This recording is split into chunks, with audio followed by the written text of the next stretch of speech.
Buenos días, mi nombre es Carlos Santos, soy abogado,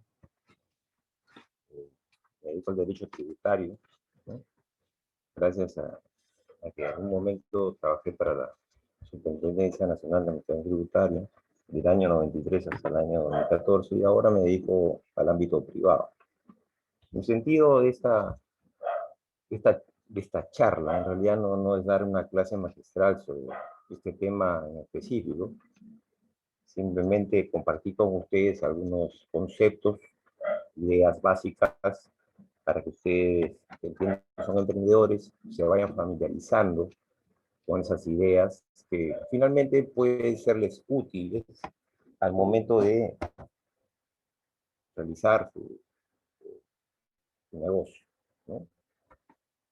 Dicho esto, vamos a empezar de una vez ya este coloquio.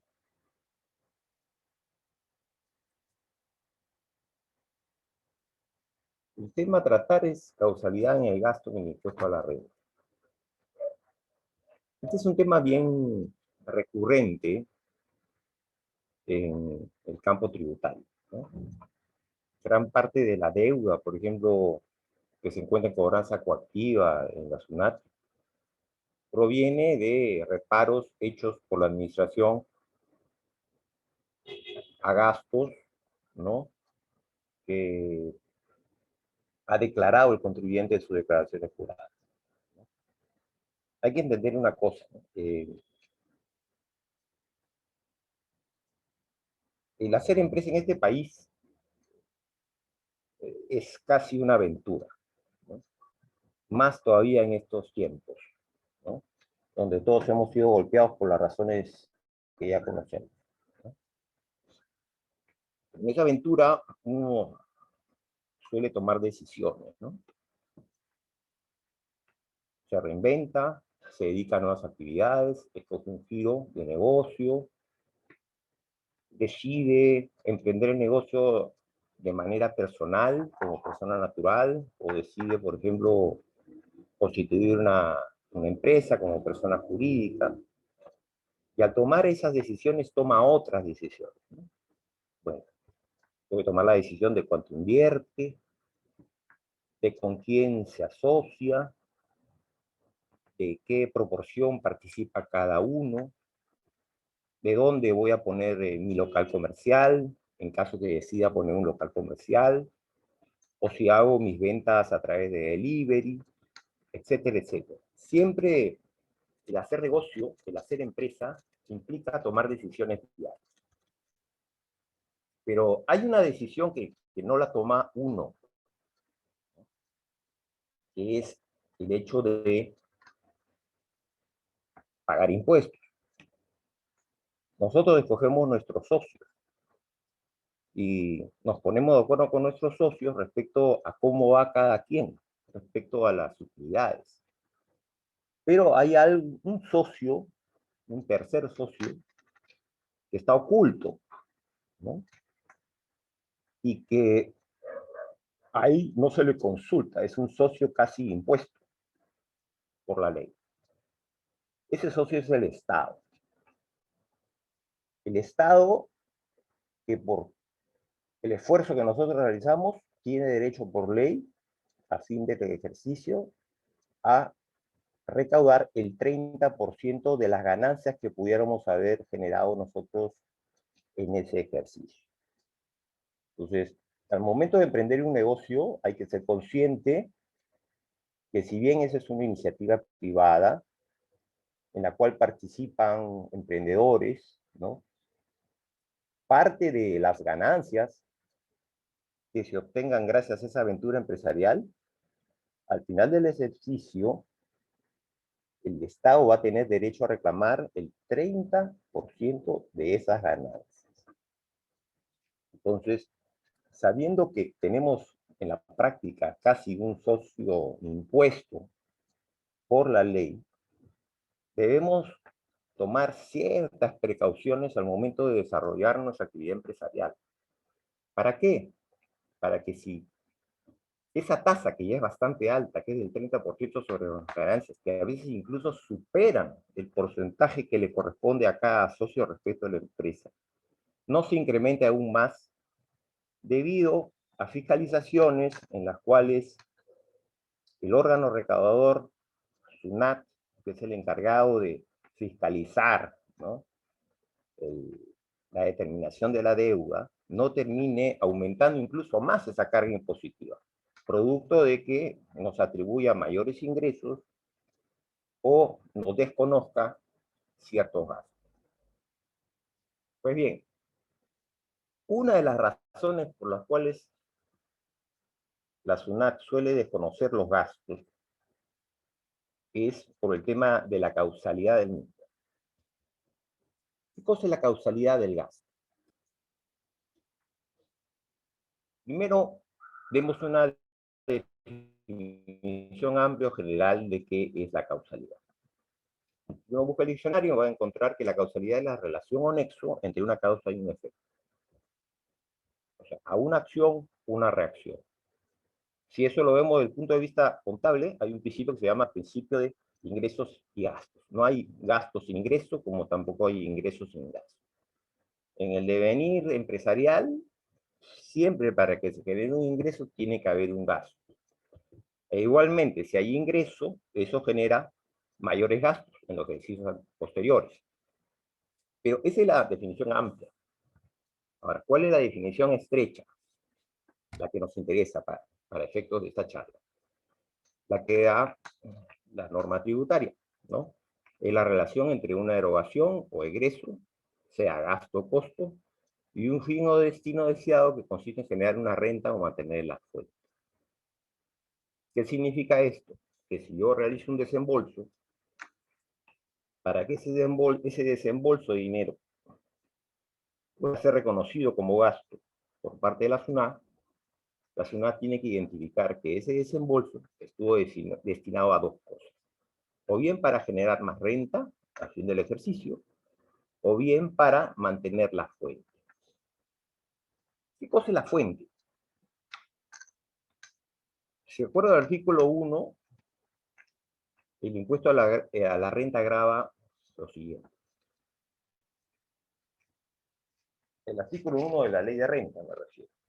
Dice, las rentas que provengan del capital, del trabajo y de la aplicación conjunta de ambos factores.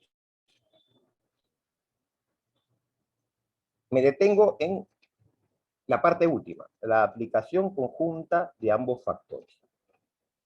La teoría indica que una empresa es justamente esto, la aplicación conjunta del capital más el trabajo. Toda renta que genere una empresa, en principio, no digo que sea la única, se genera como consecuencia de la aplicación conjunta del capital más el trabajo. Y se entiende que la renta que va a estar gravada es aquella que proviene de una fuente durable y susceptible de generar ingresos periódicos.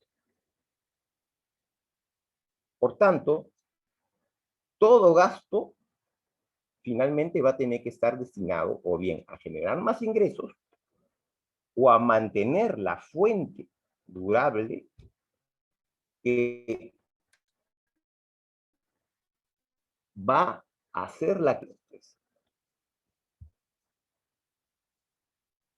En ese sentido, fuente debe entenderse como los activos que tenga la empresa. Si yo pongo una empresa industrial y compro maquinaria para realizar una actividad industrial, mi fuente va a ser la suma de todos los activos que tenga yo dentro de mi empresa. Pero no solamente los activos.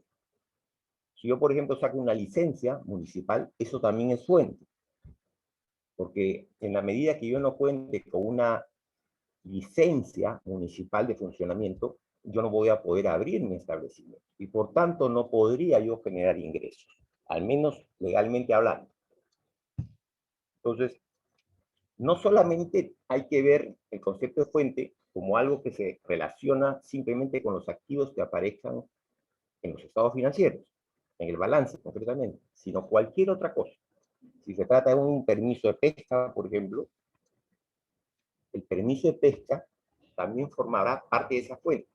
No solamente los buques que salgan a la mar. El permiso de pesca a veces tiene muchísimo más valor que el propio buque.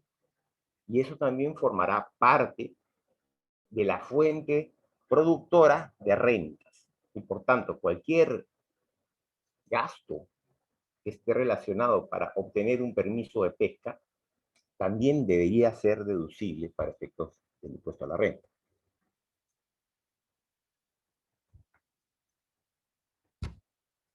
Ahora bien, ¿qué pasaría si yo gasto en algo, pero finalmente eso que gasté no me dio resultados?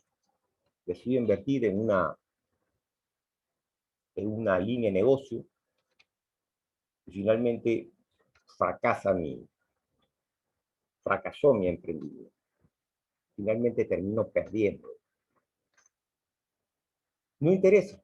Eso no significa de que porque fracasé en mi intento empresarial, ese gasto no sea considerado como gasto. Igualmente tiene que ser reconocido como tal. Porque el destino es independiente de si finalmente ese gasto desembolsado me generó o no un ingreso en el ejercicio. Financieramente, tributariamente, se reconoce ese gasto independientemente del éxito que tuve yo en invertir en algo para obtener ganancias. Igualmente, responderá al principio de causalidad y al responder al principio de causalidad deberá ser reconocido como gasto. ¿Pero qué es un gasto? ¿Qué es un gasto?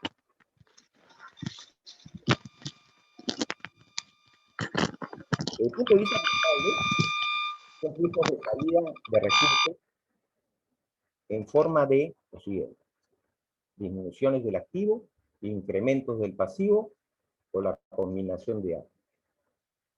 Todo aquello que genere disminuciones en el patrimonio neto, dice la norma contable, es un ejercicio contable.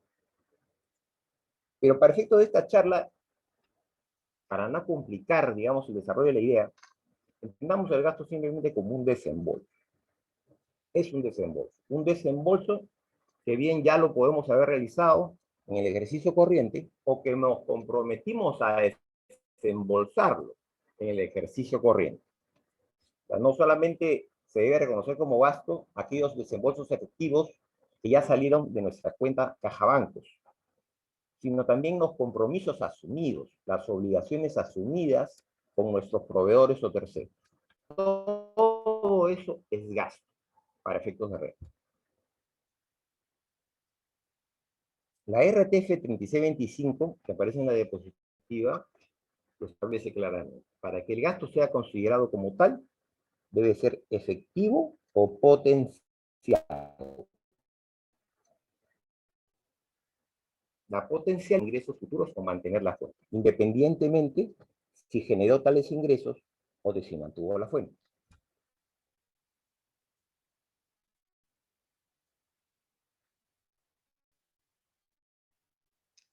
Ahora, acá hay otra diapositiva que clarifica un poco más la diferencia, ¿no? ¿Qué es un gasto efectivo y qué es un gasto potencial? El gasto efectivo es cuando el gasto finalmente significó un ingreso efectivo para la empresa. Acá hay un error al momento de escribirlo, ¿no? Es ingreso, por favor, corrijan eso. Es un ingreso efectivo para la empresa comprobable en su estado de ganancias y pérdidas. Si uno ve el estado financiero llamado estado de ganancias y pérdidas, si ve que el gasto al final le generó una utilidad a fin de año, podremos decir que se trató de un gasto efectivo, porque realmente contribuyó a la generación de ingresos en ese ejercicio. Pero el gasto potencial no necesariamente es porque haya generado un ingreso en un determinado ejercicio, simplemente porque estuvo encaminado a la generación de ingresos. Y con el simple hecho de que estuviese encaminado a la generación de ingresos, bastará para que tal gasto sea reconocido en el ejercicio en que éste se debe. Un ejemplo de gasto potencial es el que aparece en la siguiente diapositiva. tenemos una empresa que se dedica a ejecutar obras públicas, por ejemplo. Quiere participar en un proceso de licitación del Estado y para tal fin contrata a una empresa experta en contratación de obras públicas para que le elabore los 3 sobres que se suelen presentar en estos concursos. El caso es que la empresa al final no termina ganando ese proceso de liquidación, de licitación pública. La buena pro se le otorga a otro postor. Si eso ocurriera, el hecho de que él no haya ganado ese proceso de licitación pública no implica que todos los gastos incurridos por la empresa para contratar a ese tercero deban ser reconocidos. Bastaría únicamente con que quede claro de que ese gasto fue desembolsado con el fin de obtener ganancias futuras. Si estuvo encaminado a eso, bastará para que ese gasto tenga que ser reconocido como tal. Otro ejemplo que podríamos dar respecto de lo que es un gasto potencial es el caso siguiente. Tenemos una empresa que en el Perú se dedica a la comercialización de zapatos, ¿no? Todos de procedencia china y todos de material sintético. Sin embargo, en un momento dice, evalúa qué tan rentable me saldría, ¿no?, fabricar zapatos ya de cuero, ¿no?, para abastecer el mercado interno. Y contrata a una empresa que le hace un estudio de mercado, ¿no?, para ver qué tan rentable sería fabricar zapatos de material cuero. Bueno, lo cierto es que al final la empresa emite un informe y termina opinando esta empresa en que no es rentable porque no hay mercado. Porque la capacidad adquisitiva hoy del peruano no da para comprar zapatos de cuero, ¿no? Al menos no en su inmensa mayoría. Y que por tanto lo más recomendable es seguir con la línea de negocio que tenía antes, ¿no? Si no es rentable la línea de negocio que estaba pensando emprender la empresa, eso no significa que los gastos que pudiera haber desembolsado para contratar los servicios de marketing de esa empresa deban ser desconocidos.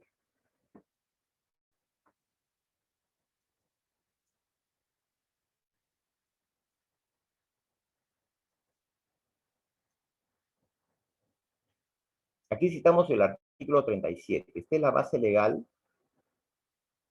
que habla justamente sobre la conexión que tiene que existir entre los desembolsos con los ingresos o con el mantenimiento de la fuente. El artículo 37 señala que a fin de establecer la renta neta, se deduce de la renta bruta los gastos necesarios para producir y mantener la fuente, en tanto la deducción no esté expresamente prohibida por ley. O sea, el impuesto de la renta no grava la renta bruta. El impuesto de la renta grava la renta neta, como se sabe. La diferencia entre los ingresos versus los egresos. Y finalmente, lo que quede de esa diferencia es finalmente lo que va a estar grabado con la tasa del impuesto a la renta.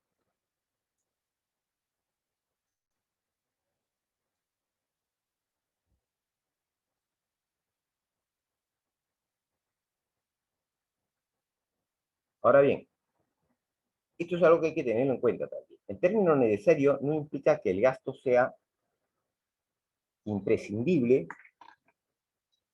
o indispensable. Ojo, ojo con eso.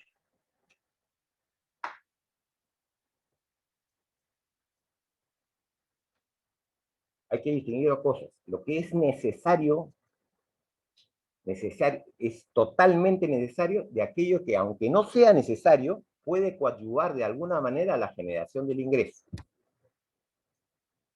Entonces, hay dos tipos de necesidad que tenemos que diferenciar.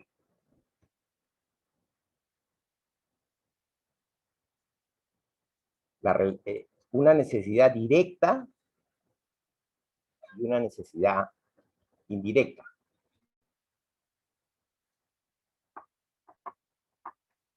Puede que, desde un punto de vista de gestión empresarial, quizás el gasto realizado no sea el más urgente, quizás no sea el más propietario, el más prioritario. Pero el hecho de que no sea el más urgente, el más prioritario, no le da derecho a la ciudad a tener que reparar tal gasto. Eso es algo que hay que tenerlo muy presente, porque si algo se ha visto es que la SUNAT a veces, cuando fiscaliza, se excede haciendo este tipo de reparos, lo que implica en la práctica prácticamente hacer gestión empresarial, cosa que no le compete. O sea, la SUNAT puede que tenga el derecho para poder cuestionar la causalidad de un gasto, poder cuestionar si realmente ese gasto es real, pero no tiene la facultad de poder decirle a la empresa, debiste gastar en esto en vez de lo otro. Cuando se advierte ese tipo de cuestionamientos, es importante hacerlos notar en la propia fiscalización, porque no es algo que se presente de manera aislada. Esto se presenta de manera muy recurrente y a veces el auditor se excede, se le va la mano y termina cuestionando prácticamente el manejo empresarial de la empresa. Puede que el gasto, efectivamente, desde un punto de vista empresarial, no sea el más prioritario, pero no por eso ese gasto debe ser reparado por el auditor.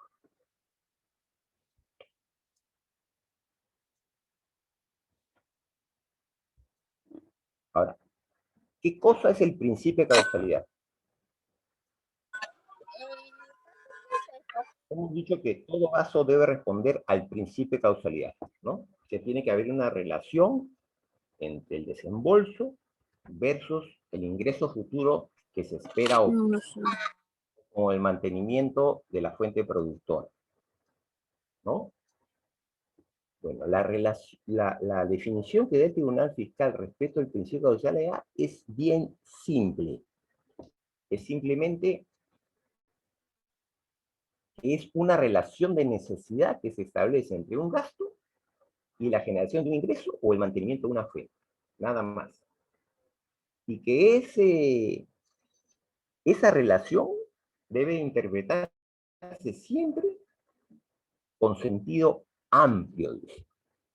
Aquello en lo cual se puede establecer una relación entre el desembolso con el ingreso o con el mantenimiento de la fuente, responde al principio de causalidad.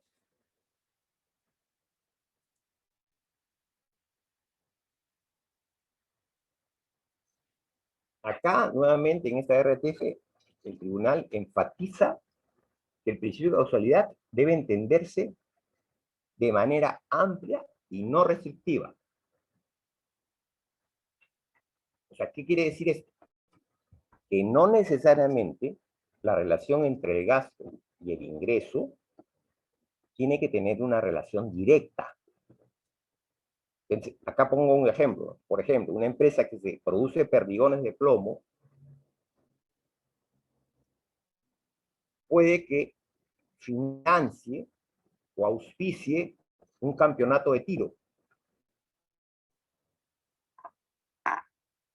No significa que al financiar ese campeonato de tiro, la empresa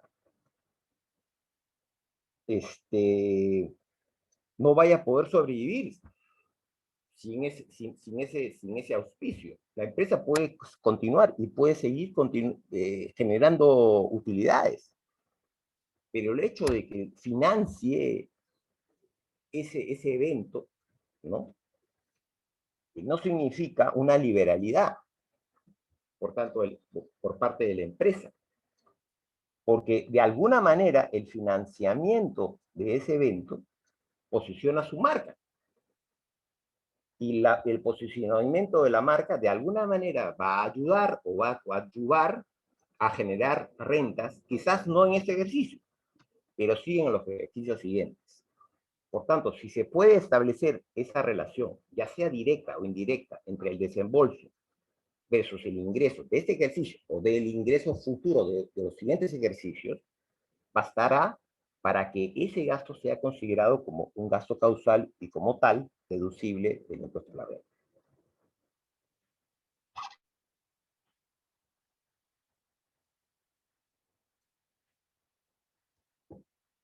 Esto ya lo habíamos adelantado cuando explicábamos la diapositiva anterior, ¿no? O sea, la relación de causalidad, ¿no?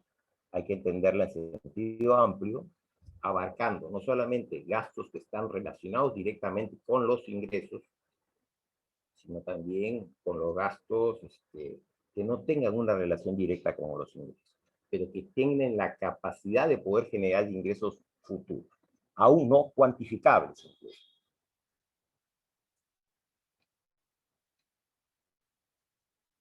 Acá ponemos unos ejemplos para que se entienda qué cosa está relacionado directa e indirectamente con el negocio. La relación directa es cuando el gasto es necesario o imprescindible. Cuando en sentido estricto es necesario. Por ejemplo, una planta industrial, si no compra materias primas, obviamente no puede funcionar. Una empresa industrial, para poder operar y para poder tener rentabilidad, obviamente tiene que incurrir en compra de materias primas. Tienen que incurrir en pago de planillas. Eso es ineludible. Esa es una relación directa entre un gasto y un ingreso. Si yo voy a fabricar zapatos, obviamente tengo que comprar cuero. Si me dedico a la venta de calzado de cuero, ¿no? Esos son gastos que tienen que ver directamente ya con el ingreso. Pero hay otros gastos que tienen relación indirecta, que yo podría perfectamente prescindir de ellas, pero igual la ley me tiene que aceptar la deducción de esos gastos. Son gastos que pueden no ser indispensables, pueden no ser imprescindibles, pero igualmente ayudan, contribuyen en alguna medida a generar la renta. ¿Cuáles son esos gastos? Los gastos de publicidad. Ese es el típico ejemplo, un gasto de publicidad. Yo invierto para alquilar un espacio en una radio, en un periódico, o en la televisión, ¿no? Para hacer conocida mi empresa. Y hacer conocida mi empresa y hacer conocido qué cosa vende mi empresa. Con eso yo estoy buscando, obviamente, generar más ingresos. ¿Podría prescindirse de los gastos de publicidad? Por supuesto, la gran mayoría de las empresas en el Perú no tienen para comprar un espacio en la televisión, porque es sumamente caro. Por eso digo que no es indispensable, porque eso lo dice la realidad misma informa de que no es indispensable, porque muchas empresas en el país sobreviven sin necesidad de incurrir en gastos de publicidad. Pero si una empresa tiene la liquidez para hacer ese tipo de inversión y lo hace, ¿no? Eso es en virtud a la relación de necesidad que hay entre el gasto y el ingreso. Pero esa relación de necesidad no va a ser directa, va a ser indirecta.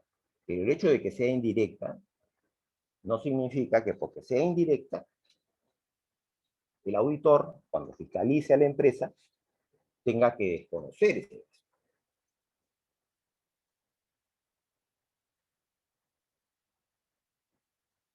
Si se pone, por ejemplo, acá he puesto otros ejemplos que tienen que ver también con la causalidad. Por ejemplo, alguien se pregunta, ¿no? Si yo compro sillas ergonómicas, ¿no? Si yo compro sillas ergonómicas, ¿eso debe ser deducible? ¿Qué busca las sillas ergonómicas? ¿Tiene que ver directamente con el proceso productivo? No, no tiene que ver ni directamente con el proceso productivo. Pero aunque no tenga que ver directamente con el proceso productivo, es importante, de alguna medida contribuye a la generación de la renta, aun cuando esta no pueda ser cuantificada. O sea, nosotros no podríamos decir en qué medida contribuye a la generación de ingresos. No podemos establecerlo, efectivamente. pero de alguna manera sí contribuye. Si tenemos, por ejemplo, personal que sufre de la columna por el hecho de trabajar 8 a 10 horas diarias sentados frente a un escritorio, ¿qué es lo mínimo que le podemos dar a ese personal? Lo mínimo que le podemos dar es instalaciones adecuadas para que ellos puedan realizar su labor, ¿no? Con un confort mínimo que les permita, ¿no? Más contentos ellos, realizar su trabajo.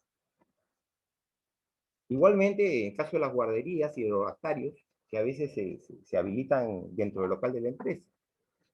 Si tenemos una madre reciente, ¿no? Que trabaja para la empresa y que es muy capaz para el puesto para el cual ha sido contratada, si no le diéramos las facilidades a esa madre para que pueda estar seguro su hijo, porque no tiene para contratar una nana, ¿no? O tiene que estarse retirando permanentemente de la empresa para ir a su casa y darle lactar a su bebé, ¿no? Más que seguro que esa madre al final va a terminar renunciando al trabajo. Y va a optar por un negocio que sí le dé esas facilidades. Va a buscar un trabajo en otro lugar. Pero si nosotros queremos que esa persona, queremos fidelizarla como trabajador, obviamente tenemos que invertir en ella, en el personal. No solamente se trata de invertir en comprar materias primas, también hay que invertir en el personal. Y al invertir en el personal, finalmente eso también va a acarrear para la empresa, va a acarrear mayor rentabilidad, porque no ha prescindido de un personal valioso, ¿no? Por cuestiones de que simplemente no tenemos un espacio, ¿no? En el cual pueda esta señora, ¿no? Poder tener a su criatura.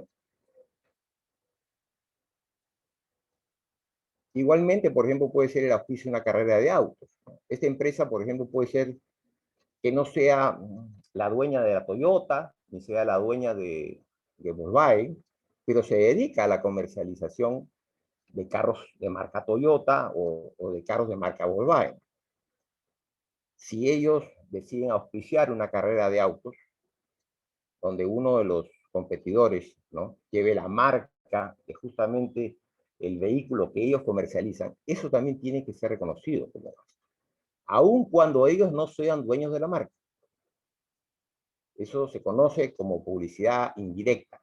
La publicidad indirecta no tiene que ver directamente con el titular de la marca.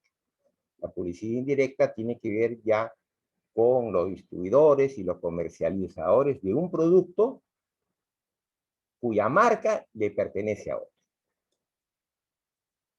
Ahora, este es un caso ya especial de causalidad indirecta.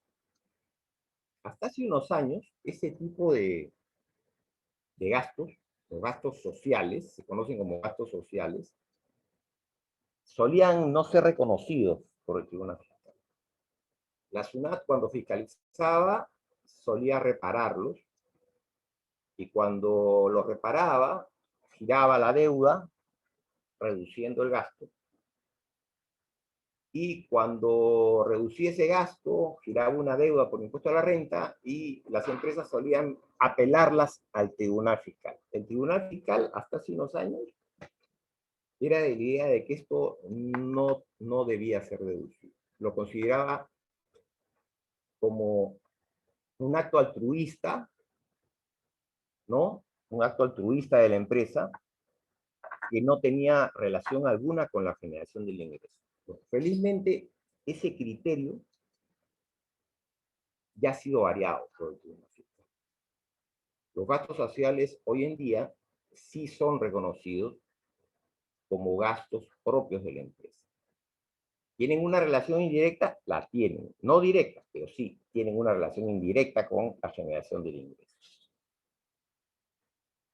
Pongo este ejemplo, el caso justamente que motivó ese cambio de criterio.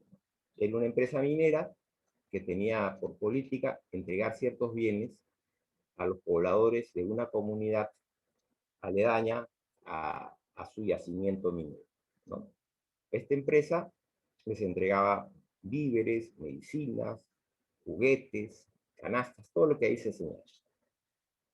¿Cuál era el propósito de entregar esos bienes? El propósito de entregar esos bienes era, según la empresa, evitar ciertos conflictos sociales en la zona, ¿no? ¿Y por qué dijo que realizó esos gastos? Porque según la empresa, había un caldo de cultivo en la zona, asusado por ciertos políticos, ¿no? Para que paralizaran la actividad minera y cerraran las carreteras. Pues, esta empresa, para que no se haga nada por esos asusadores políticos, decidió implementar esta política social, ¿no? Política social que al final de cuentas le dio resultados porque se evidenció que en esos años y en los posteriores no hubo paralizaciones, ¿no? Por parte de la comunidad, porque ésta se sentía contenta porque de alguna manera lo que generaba la empresa le redituaba de alguna manera algún beneficio a ellos, ¿no? Sin embargo, la SUNAT, cuando fiscalizó después de 4 años los resultados de ese ejercicio, desconoció los gastos porque los consideró como simples liberalidades de la empresa. ¿Y cuál fue el argumento? Decía, no había obligación, ninguna obligación por parte de la empresa de brindar ese apoyo, ¿no?, a la comunidad. Como no había una evaluación legal, como tampoco contractual, porque no había ningún contrato firmado previamente entre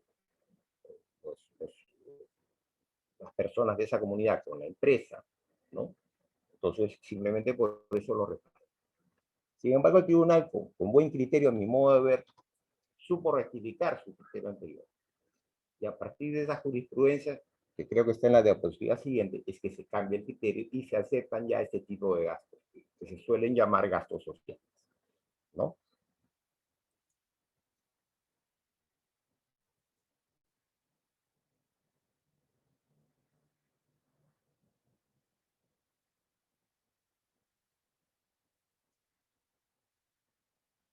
¿Qué dijo el Tribunal Fiscal en relación a ese caso que acabamos de plantear?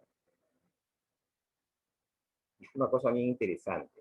No solamente dijo de que la causalidad debe entenderse en sentido amplio, como ya lo habíamos visto, ¿no?, sino que eso que aparentemente resulta una donación o una liberalidad de la empresa, tiene de alguna manera una naturaleza contraprestativa.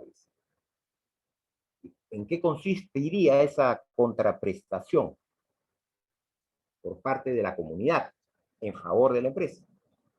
El evitar conflictos sociales que puedan afectar el normal desarrollo de la actividad generadora de renta. Por tanto, el gasto es causal y es deducible. Imagínense ustedes una mina en medio de la sierra, ¿no?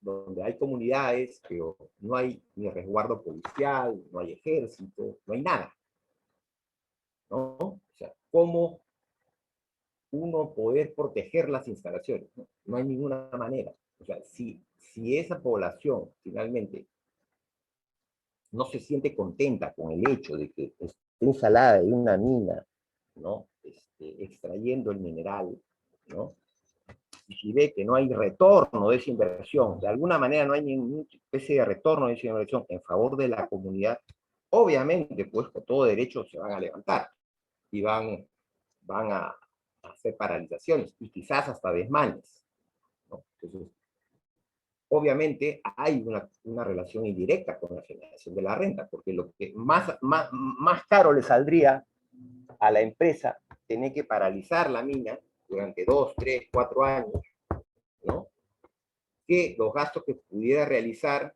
¿no?, construyéndole una casa a cada uno de esa comunidad, ¿no? Si uno hace una relación costo-beneficio, puede ser que efectivamente, o sea, para la mina signifique mucho más beneficioso tener que invertir en esa responsabilidad social, ¿no?, que dejar de percibir las rentas que proyecta percibir en esos años.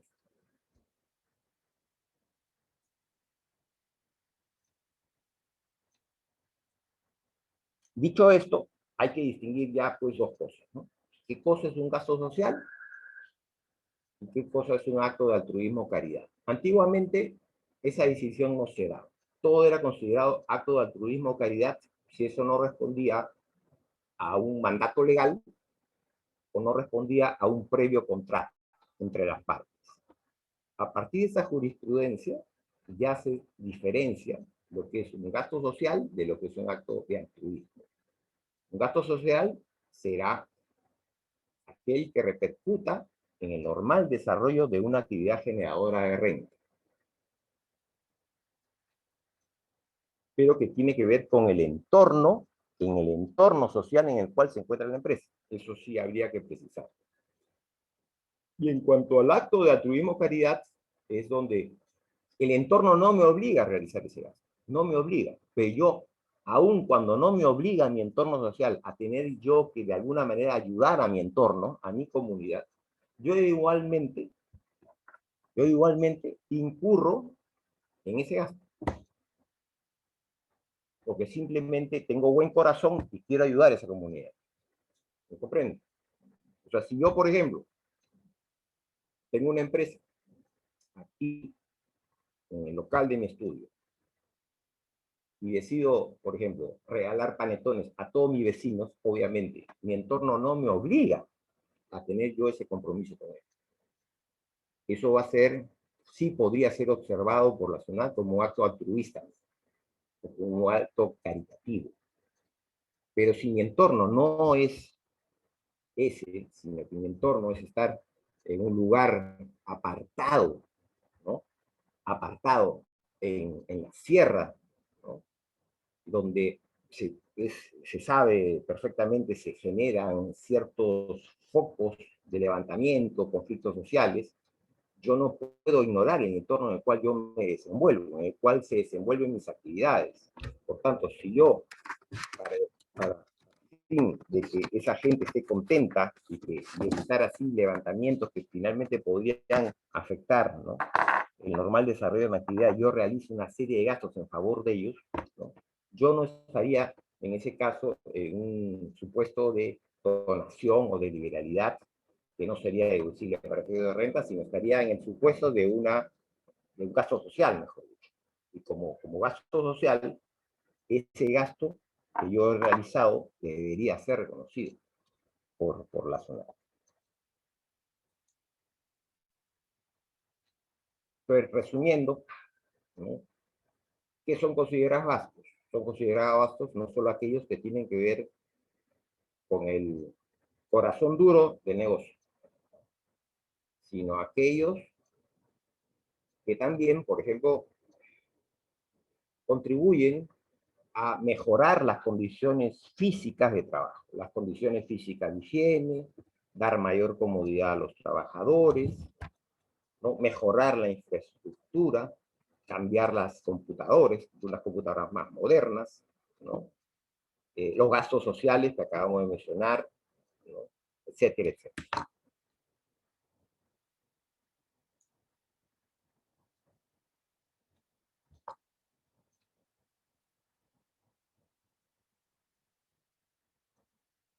Esto es algo que hay que tenerlo muy en cuenta, fíjense. La SUNAT, ¿cuál es la función de la SUNAT? La ley le ha encargado que de cuando en cuando, dentro del plazo de prescripción, revise los estados financieros de las empresas, ¿no? ¿Y qué es lo que busca la SUNAT con esto? Recaudar, como se sabe.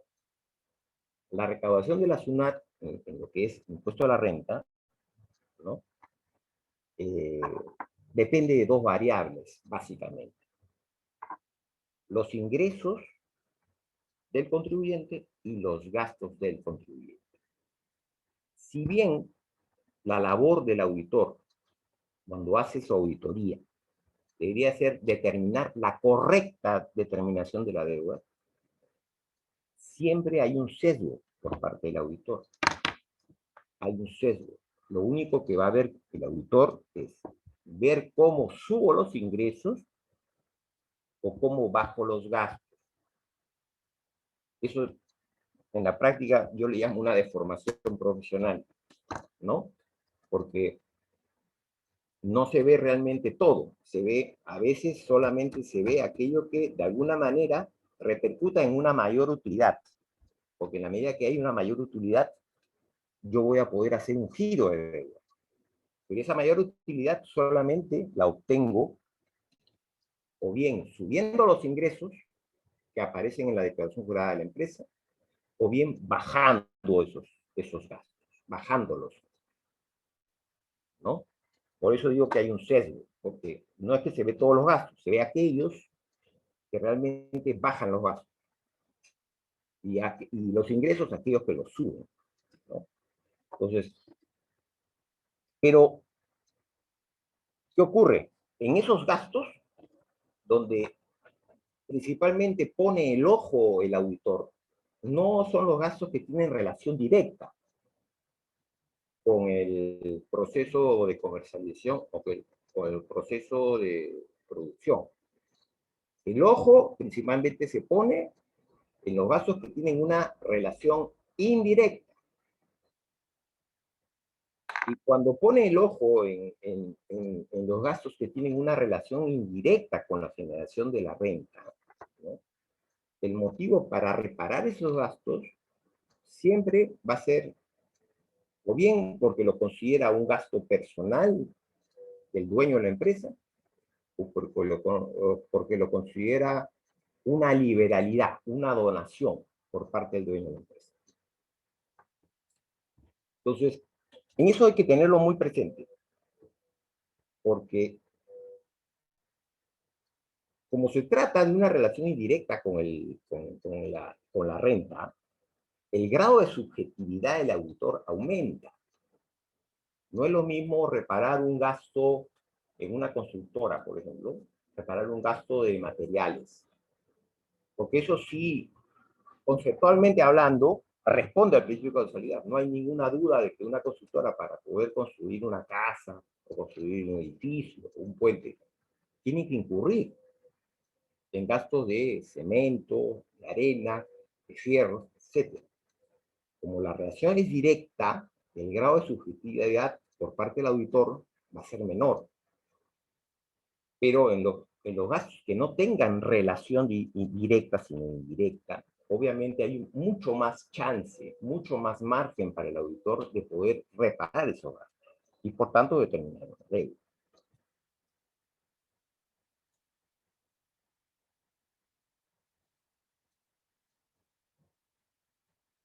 Esto hay que tenerlo en cuenta, ¿no? Mientras más indirecta y potencial sea el gasto, el grado de subjetividad del auditor al momento de revisar sus estados financieros será mayor. ¿Eso qué implica en la práctica? Que la empresa, frente a una carta de la SUNAT anunciando que van a venir de acá a una semana para fiscalizar el impuesto a la renta, ¿no? La actividad probatoria respecto a la causalidad, ¿no? Deberá ser mayor para la empresa. O sea, los gastos que están más desprotegidos son definitivamente los gastos potenciales o los gastos que tienen una relación indirecta con la renta. Y al estar más desprotegidos, obviamente, con criterio previsor, hay que ir ya reuniendo las pruebas pertinentes, ¿no? Para efectos de que al momento que llegue el auditor, uno esté en capacidad de poder demostrar que efectivamente ese gasto está ausente.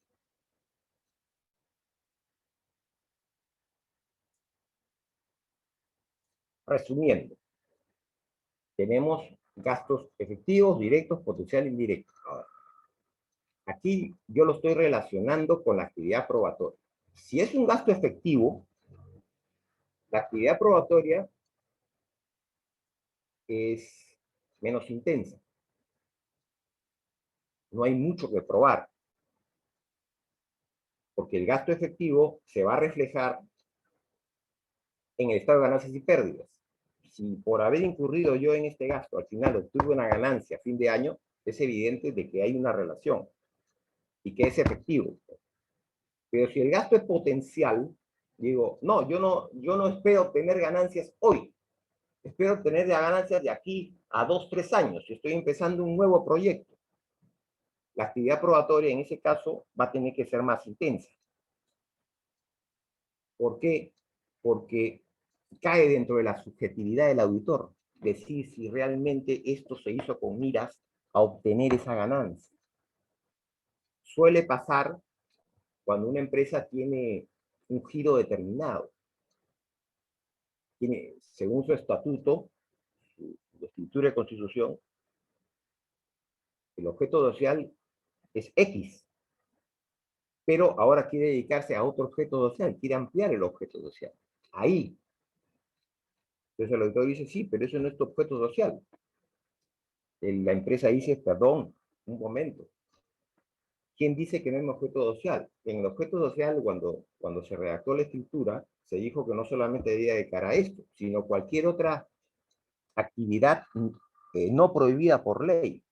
Bajo ese cajón desastre yo tengo perfecto derecho de poder incursionar en otras actividades que no son mis actividades principales.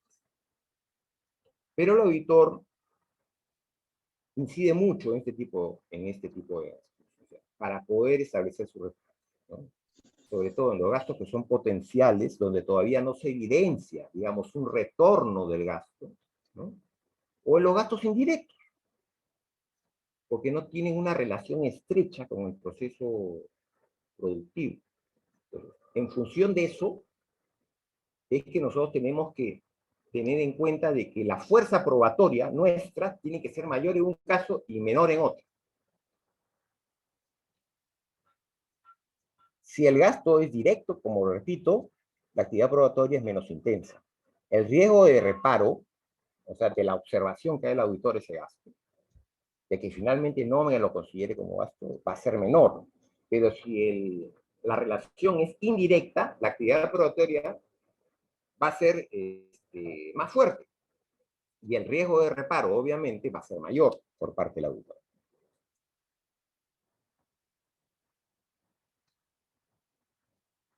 Esto es algo que también hay que considerarlo, ¿no? O sea, la relación de gastos previstas en el artículo 37 de la Ley de Impuesto a la Renta no es taxativa, es meramente enunciativa. ¿Qué significa esta palabrita taxativa? Taxativa significa que no son solamente estos. O sea, esto no es una tabla donde solamente estos gastos son considerados. No, pueden haber otros gastos que no están en esta tabla del artículo 37, pero igualmente son deducibles. Por eso se dice que esa relación de gastos es enunciativa, porque la intención del artículo 37 es simplemente señalar los gastos más normales, los más comunes, los que se dan en la realidad, pero no excluyen otros gastos que, respondiendo al principio de causalidad, igualmente deberían ser considerados como gastos deducibles. Un caso claro, por ejemplo, los gastos sociales que mencionamos hace algunas diapositivas.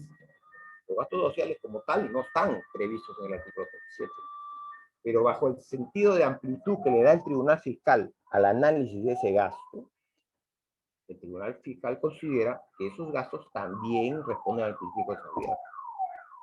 Y como ese artículo 37 no es restrictivo, sino que es amplio, debe interpretarse de manera amplia, también deben ser gastos considerados para efectos del impuesto a la renta anual. Estos son otros parámetros a considerar también al momento de analizar qué cosa incorporamos como gasto y qué cosa no incorporamos como gasto dentro de nuestro estado de ganancia y pérdida. Ya habíamos hablado de que hay gastos directos, hay gastos indirectos, hay gastos potenciales, hay gastos efectivos, ¿no? Pero estos son nuevos parámetros, los criterios de razonabilidad y proporcionalidad, ¿no? Esto responde a una modificación que se hizo en la ley de renta, ¿no? Se incorporó un último párrafo, ¿no? Donde se decía lo siguiente: para efecto de determinar que los gastos sean necesarios para producir y mantener la fuente, Estos deberán ser normalmente para la actividad que genera la renta gravada, así como cumplir con criterios tales como la razonabilidad en relación con los ingresos del contribuyente. En realidad, este párrafo del artículo 27 habla solamente de la razonabilidad, ya, pero la razonabilidad tiene dos planos en realidad.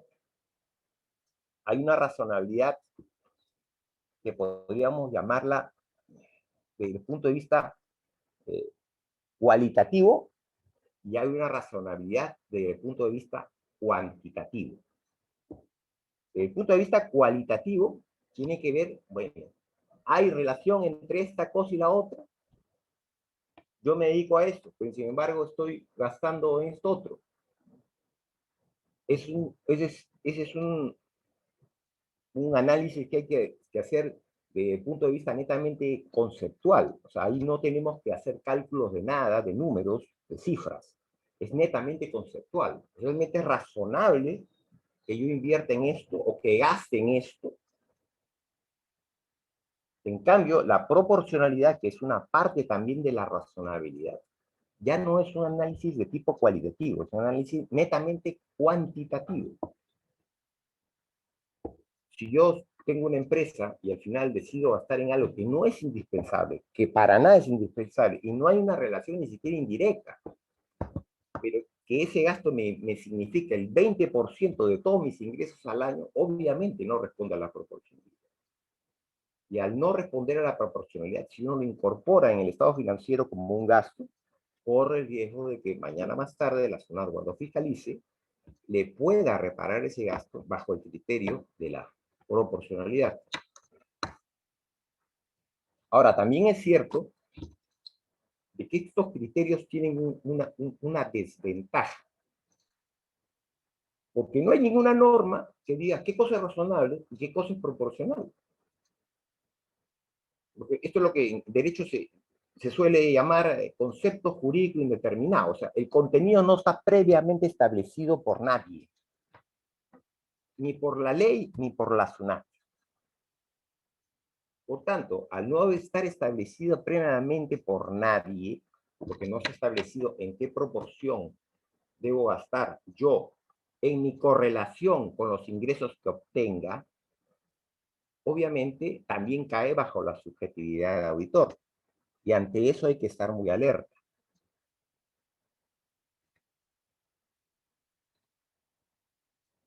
Ahora, ¿qué significa eso? No significa de que no van a hacer reparos porque se considere que un gasto no es razonable o no es proporcional. Lo van a hacer. Pero la definición de si fue finalmente razonable o proporcional ese gasto se va a establecer en cada caso concreto, en cada caso particular. Eso es lo que está diciendo la norma. En cada caso particular se va a tener que establecer si realmente ese gasto fue o no proporcional. Eso ya dependerá, obviamente, del tipo de actividad que realice cada empresa, de los ingresos que pueda haber obtenido en el ejercicio, ¿no? Etcétera, etcétera.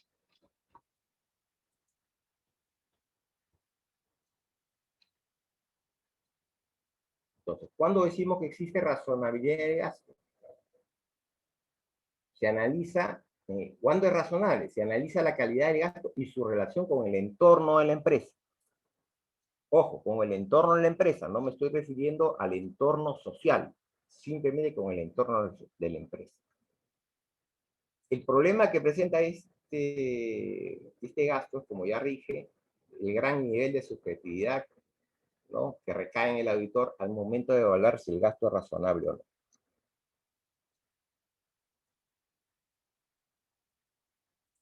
Ahora, ¿cuándo decimos que existe proporcionalidad en el gasto?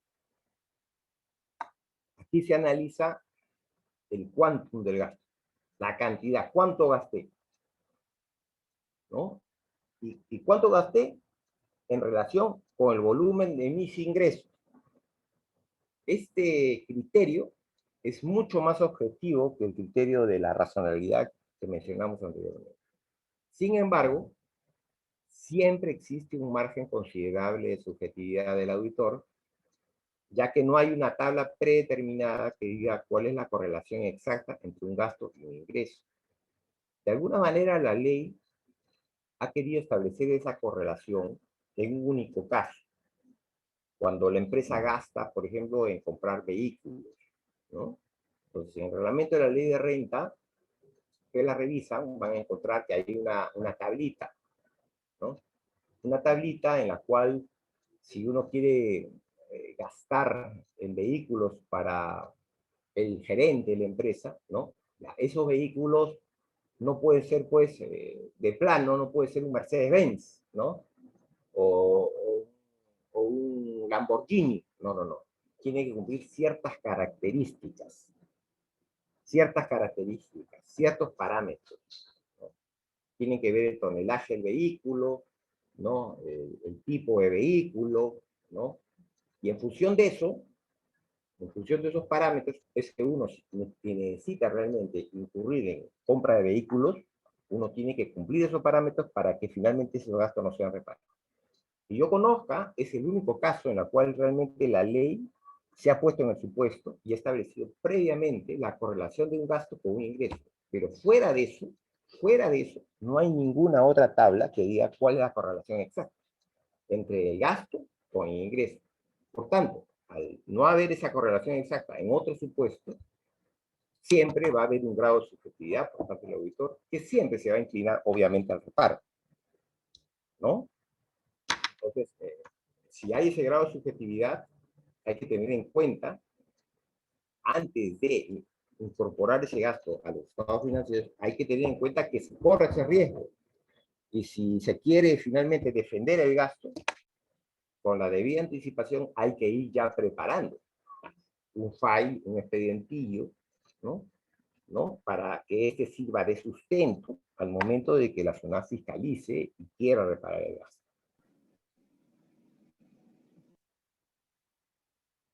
Ahora, ¿cómo podemos neutralizar la subjetividad por parte del auditor, ¿no? Lamentablemente, lo más difícil en la vida, ¿no? Es convalidar. Yo puedo opinar una cosa, ustedes también pueden opinar otra. Lo más difícil es convencer a otra persona. Ustedes lo saben bien. Uno tiene ideas propias y el otro también tiene sus propias. Y si uno está convencido de lo que dice, es muy difícil que otra persona le haga pensar lo contrario, salvo que su argumento sea mucho más convincente, ¿cierto? Pero la subjetividad es lo más difícil. O sea, quebrar la subjetividad del auditor es sumamente difícil. Más aún, Walid ya viene ganado con una idea previa de tener que demostrar de todas maneras a su supervisor, encontré esta deuda, ¿no? O sea, si es subjetivo y encima viene ya con el sesgo de tener que encontrar deuda, va a ser muy difícil, doblemente difícil tener que levantar el reparo. Pero hay mecanismos, ¿no? Mecanismos para poder, digamos, defender el gasto, ¿no? E imponernos frente a esa subjetividad del auditor.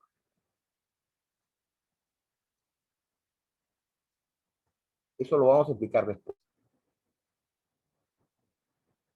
Pongamos un ejemplo, el gasto de viaje al extranjero, por ejemplo, ¿no? El gasto de viaje al extranjero por parte de un gerente.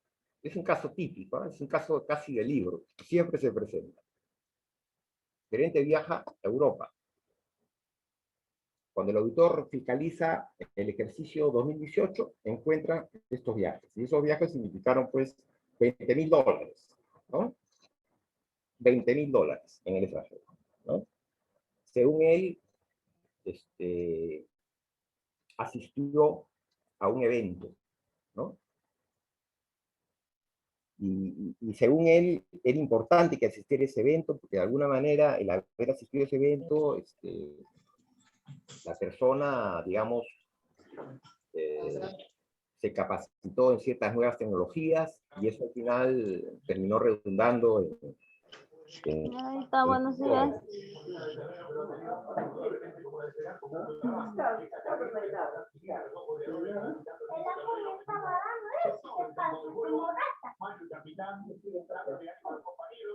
En primer lugar, el auditor va a asumir que dicho gasto es de carácter personal. Pero si tenemos forma de acreditar objetivamente que no fue un viaje de placer, sino que redunde en beneficio de la empresa, evitaremos el repago. ¿Cómo probar la necesidad del viaje al extranjero? Por ejemplo, si se acredita que el itinerario de viaje coincide con los días de la Expo de Europa, en donde se exponían nuevas tecnologías vinculadas con el rubro de la empresa. Eso, por ejemplo, es una circunstancia que sí se puede demostrar de manera objetiva, ¿no? Que podrían justificar la necesidad del viaje. Pero si en cambio vemos que el viaje no fue, digamos, a Alemania, ¿no? Sino que fue a Rusia, y en época todavía del Mundial de Fútbol, ¿no? Ya, obviamente, en ese caso va a ser sumamente difícil sostener que ese viaje se hizo con idea de negocio y no con fines de placer, ¿no? Obviamente no hay una prueba, la prueba no existe, no hay una única prueba, o sea, cada prueba va a variar dependiendo del tipo de gasto que se trate. En este caso, no estamos hablando de una prueba contable, eso hay que tenerlo muy presente. Estamos hablando de una prueba abierta, que se llama prueba abierta, porque no se trata de mostrar una factura, ni de mostrar un libro donde se anotó la factura. Lo que se trata es de demostrar las circunstancias que rodearon a ese gasto. Y para eso vale todo tipo de pruebas. Lo que hay que demostrar son las circunstancias, porque las circunstancias son las que justificarían finalmente la necesidad del gasto y la causalidad del mismo.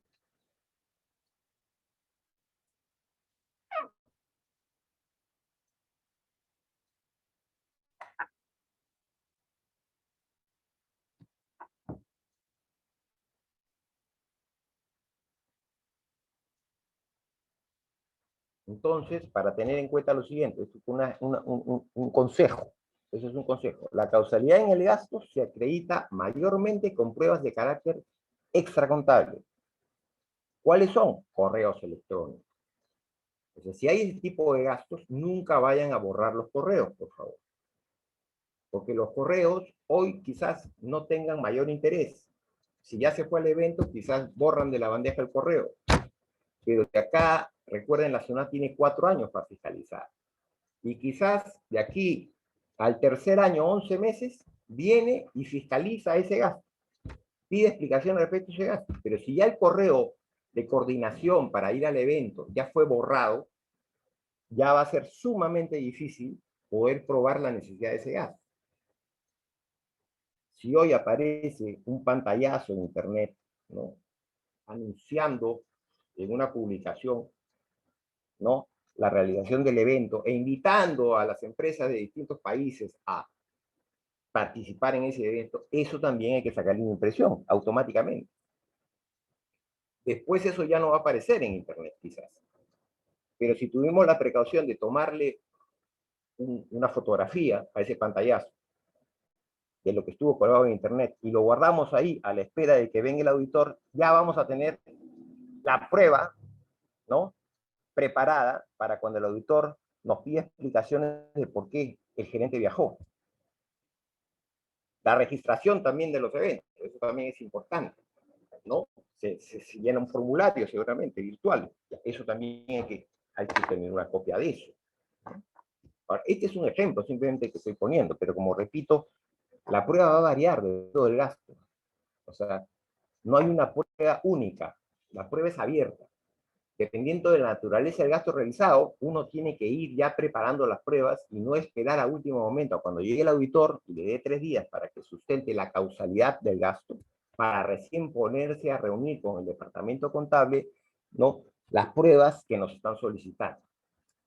Esas pruebas, normalmente, como repito, no tienen que ver con la contabilidad, sino tienen que ver con la vida cotidiana que rodea al gasto.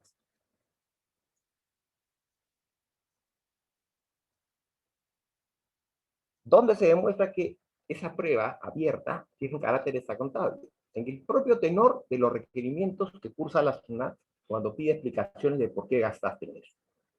Siempre el tenor es el mismo. sustente con la documentación pertinente la necesidad del gasto. Pertinente. Reparen esta palabra. Pertinente. ¿Qué es pertinente? Puede ser cualquier cosa. Cualquier cosa sirve para poder demostrar la causalidad. No pide más. No es como en el caso de una operación que la reparan porque es una operación no real, porque es una operación no fehaciente. Ahí sí se pide una serie de cosas. Pide la revisión, se pide una serie de cosas que son objetivas. Facturas, guía de remisión, proformas, etcétera, etcétera. Todos esos son documentos contables. Eso se pide en el caso de las operaciones no fehacientes. Pero en el caso de la causalidad, vean que no piden nada de eso. Simplemente piden esto, sustente con la documentación pertinente y necesidades. Y dentro de la pertinencia, vale todo, como repito. Todo aquello que pueda demostrar objetivamente las circunstancias que rodearon, ¿no?, ese gasto, sirve para poder levantar ese reparo.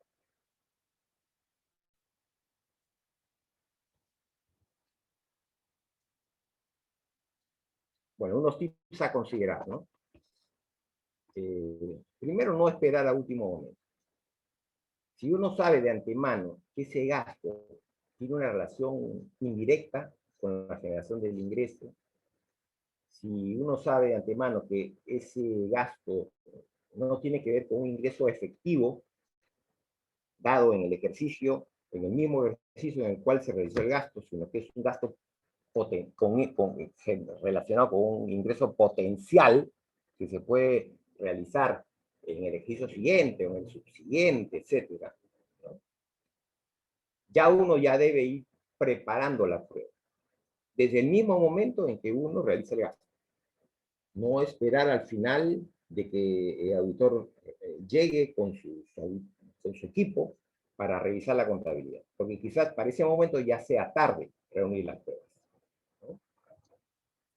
Hay que preparar un expedientillo por cada gasto que tenga alto riesgo de reparo, ¿no? Es lo más recomendable en originales y copias, ¿no? Y si no hubiera la preparación previa, les advierto que obviamente cuando venga el auditor, si no hubo esa preparación de esos gastos, obviamente el riesgo de que ese gasto sea observado, sea reparado, sea desconocido, ¿no?, va a ser muy alto. Entonces no hay que esperar al último momento, como repito, sino que hay que ir preparando la documentación probatoria desde el mismo momento que se realizan gastos potenciales o gastos indirectos. Ya, este es un ejemplo de libro. Si alguna vez alguien ha leído el libro de Jorge Picón sobre quién se llevó mi gasto, ¿no?, uno va a encontrar este ejemplo, ¿no? Un caso de libro, un caso típico, ¿no? Un televisor de 42 pulgadas, ¿no?, lo compra la empresa, ¿no? Y la SUNAT, al fiscalizar la empresa, cuestiona si realmente este televisor, ¿no?, era para la empresa o era para el dueño de la empresa. Ese es el problema que tiene este tipo de bienes, ¿no? No es lo mismo comprar, pues, una máquina industrial, ¿no?, que comprar un televisor. La máquina solamente puede servir para la empresa. El televisor, en cambio, puede servir bien para la empresa como bien para el dueño en su casa, ¿no? Ese es el problema que presentan este tipo de gastos, ¿no? La SUNAT normalmente tiende a reparar este tipo de gastos, salvo que el contribuyente, ¿no?, le demuestre que no, que ese gasto realmente es un gasto causal, ¿no? ¿Cómo es que se puede demostrar que es un gasto causal? Le invitan al auditor, simplemente vayamos al directorio. Si es un televisor que se compró para efectos del directorio, vayamos al directorio. En ese Smart TV nosotros proyectamos diapositivas cuando tenemos reuniones de directorio. Esa es una forma, por ejemplo. Recuerden que en materia tributaria no solamente los documentos prueban las operaciones, también las inspecciones fiscales que debe realizar el auditor. si ese televisor figura ya en el activo de la empresa, y es fácilmente comprobable que ese televisor está dentro del local de la empresa, ya no habría razón alguna, creo yo, para que el auditor insista en reparar ese gasto, porque se trata, según él, de un gasto personal.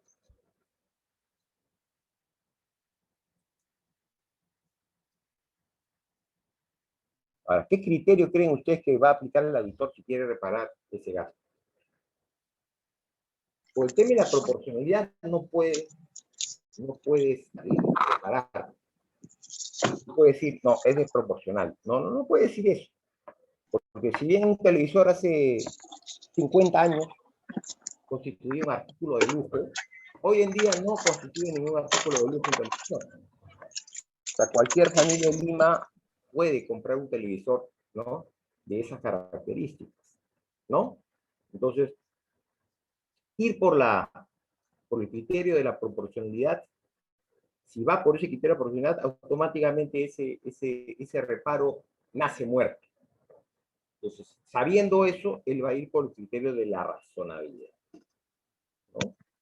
Y como un concepto jurídico indeterminado, va a tratar de demostrar que ese gasto, no responde al criterio de razonabilidad, ¿no?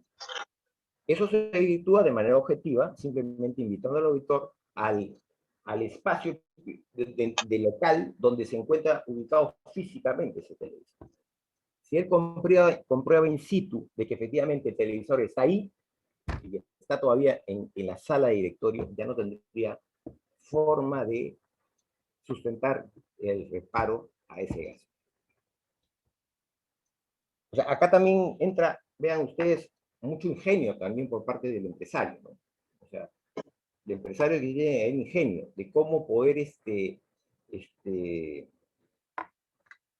confrontar las tesis del auditor, ¿no?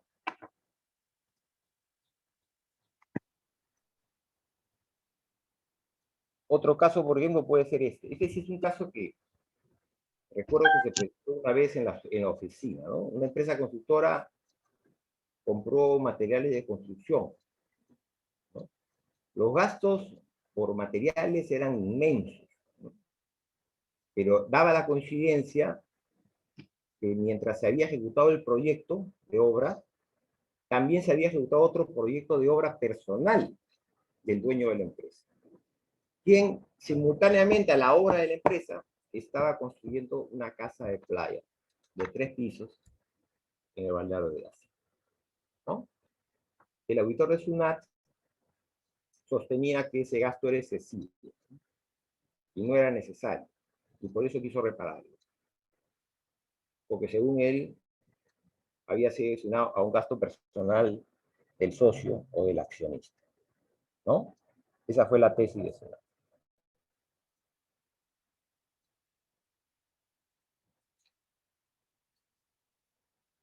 Pero, ¿qué ocurrió? El auditor cometió en este caso un error, porque el auditor no indagó respecto de los gastos incurridos por el socio.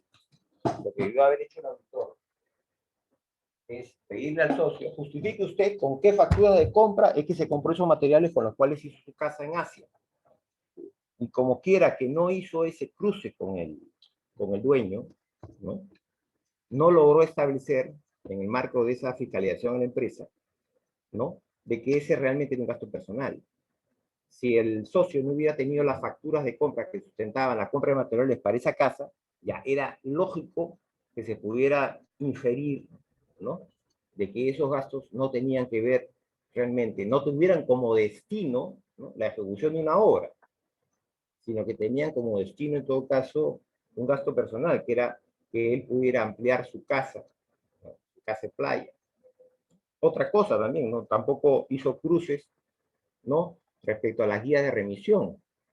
Si uno lleva materiales de un lugar a otro, uno sabe que hay retenes a lo largo de la carretera, ¿no?, donde hay puntos de control, y a uno le piden las guías de remisión, ¿no?, de lo que uno está trasladando. Ese cruce no lo hizo. Y ese cruce, lo peor de todo es que la SUNAT tenía esa información, porque la SUNAT tiene registrado sus puntos de control todo lo que pasa por esos puntos de control. Esa prueba no la actuó el auditor. Por tanto, al ser un procedimiento incompleto, al final ese reparo terminó levantándose.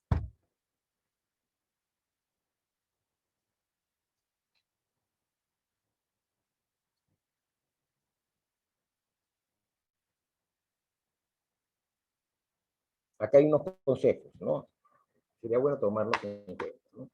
Entonces, para hacer este tipo de reparos, va a depender de la prueba que ofrezca el auditor. Deberá demostrarse el desvío de los materiales al lugar en donde se construyó la casa y playa. Deberá demostrarse que los materiales que considera comprados en exceso no se encuentran en stock, materia prima, productos en proceso y productos terminados. Si ha comprado en exceso materiales, obviamente esos materiales tienen que aparecer en la contabilidad, ya sea como materia prima, aún no lo han utilizado, ya sea como productos en proceso, ¿no? O como productos terminados. Si no aparecieran eso en el stock, en el inventario, obviamente ese gasto sí se podía considerar que pudo haber tenido un destino distinto a la obra que está ejecutando la empresa. Podría considerarse.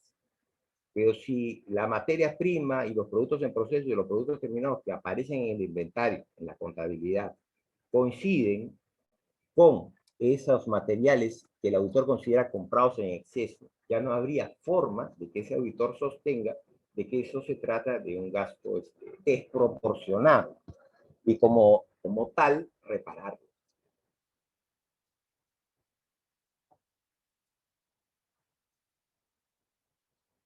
Bueno, finalmente, una indicación, ya para finalizar esta pequeña charla. Cuando la SUNAT fiscaliza los gastos, aparte de querer subir los ingresos y bajar los gastos, porque eso al final genera una mayor utilidad, y sobre esa utilidad va a poder establecer una deuda, ¿no? La SUNAT, cuando revisa los gastos, verifica básicamente dos cosas. Primero, la causalidad, y segundo, si ese gasto es real o no. Lo que se llama operación no fehaciente. Pero el primer filtro que tiene que hacer el auditor respecto al gasto es la causalidad. Si la SUNAT pide explicaciones respecto a la causalidad y considera que ese gasto es no causal, no responde al principio de causalidad, ya no cabe que la SUNAT repare al mismo tiempo por operaciones no reales. Porque las operaciones no reales suponen necesariamente que el gasto fue causal.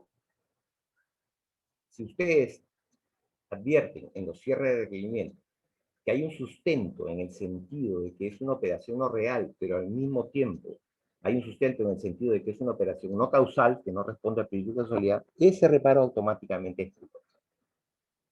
Porque, como repito, solamente puede ser reparado como operaciones no reales un gasto que previamente ya se estableció que es causal. Y por la causalidad es que debe ir el reparo, solamente por ese solo motivo. Pero si encima de que el auditor considera que ese gasto es no causal, encima se permite cuestionar o dudar de que esa operación fue no real, automáticamente ese reparo es nulo porque no puede haber ambigüedad respecto de la motivación del reparo. Solamente puedes reparar gastos como no reales en la medida que previamente esos gastos hayan sido considerados causales. Eso es todo lo que quería compartir con ustedes el día de hoy. Espero que les haya sido útil, ¿no? Y agradezco a por la oportunidad que me ha brindado de poder tener esta conexión virtual con ustedes. Muchas gracias por su tiempo.